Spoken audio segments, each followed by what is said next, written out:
Hi, I'm Ed Harrison, and I thought instead of this social distancing, let's keep the social in it, but um, increase the distancing.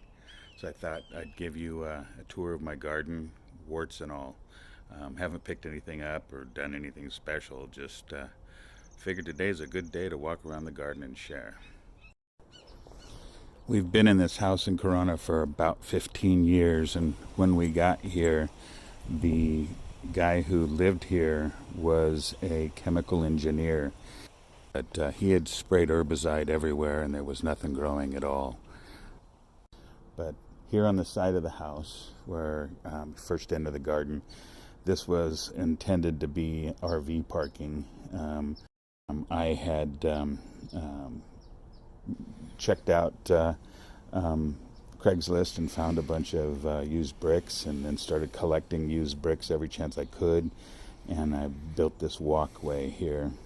And but I did all of this brickwork, and we've got mostly ornamentals in here, not a whole lot in the way of natives, but this is why I call myself a habitat gardener and not a California native gardener. Um, Here, as we walk out of the Nana's garden, the little brick garden on the side, this area here had some non-natives, and I recently pulled all of those out. Moving on, there is the shed. The garden shed is going to be undergoing some renovations. This wall here was completely barren. It was just wood, and when we'd sit in the hot tub, it frustrated me to just look at nothing. So this freight door here on the side of the shed is totally cosmetic. It doesn't open, it doesn't go anywhere. It's just adds a little visual interest when we're sitting out here. The shed continues to be undergoing renovations, so that's why right now the tools are outside and in the weather. But one of the things I did too is had an old shower door, and I took a piece of the glass from the shower door and I added this light on the sunny side of the shed, this window. Also, in the way of architecture, I'm building a shade house, or a lath house. I got the metal from a carport, and then instead of going with that aesthetic, I wanted something that's going to be a little more rustic. And so these are cedar grape stakes on the roof, and I'll be extending those down on the sides and then adding some propagation tables inside there. So the back master bedroom is over here in the corner, and this last year I added this French doors and patio and built this patio roof here. The goal is to put it in as a screen porch. We're close to Temescal Creek, and so we end up getting some what do they call them, ankle biter mosquitoes. This is about where that huge ash tree was, and so now I had planted a 1 gallon toyon underneath the ash tree, and this is now 10 years later, and it's pretty much maxed out on its size. I've got a madrone tree that I planted here a year or two ago, and so I'm hoping it'll kind of fill in and cover things up there too. Along the side of that wall where the madrone is where the citrus trees are. We've got a Meyer lemon, a Eureka lemon, and a Valencia orange. They're planted way too close together, but I don't have the heart to take them out.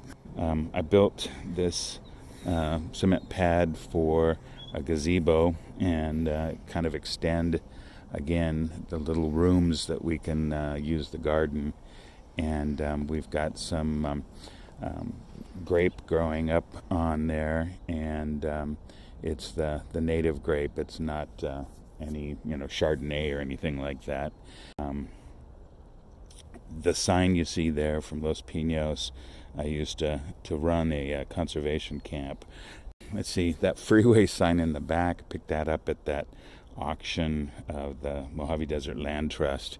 That's a piece of the Baker sign at along the road to Vegas. The fire ring is a place that we've used a lot for parties and things. The fragile nature of our environment and all, it's limited to those recycled fire logs that keeps the sparks down, and we do recognize that it's a carbon footprint, but it's also a great social gathering place, and not one that I'm yet willing to give up. The garden on this side leans a little more towards desert kinds of things. I've got two different Palo Verde trees and a coyote bush. There's Matilaha poppy and some other native plants that are kind of in that same kind of vibe, recognizing that in the future it's going to be at least 1.5, if not 2, gardening zones warmer here than previous, and so I need to have something that's going to work for that. A couple of the trees back here are pomegranate trees, recognizing that those pomegranate trees are obviously not natives, but they're something that we enjoy the fruit of, and so they're going to be here. Got this mesquite tree, a couple desert willows. These trees here aren't naturally this character. I headed these up so I could use the space underneath them, and they are not natives, but they are so popular with the wildlife. It's hard to not see birds sitting on these trees, and so I haven't had the heart to cut them down until my other trees get large enough to host them. The current events have got me thinking that I may use these pots for doing some vegetable gardening. There's a Cadota fig that is growing here. The area behind us is used to be Desi Arnaz's horse ranch, and now it is, and then it was a golf course, and now it's part of what they call the take for the Prado Dam.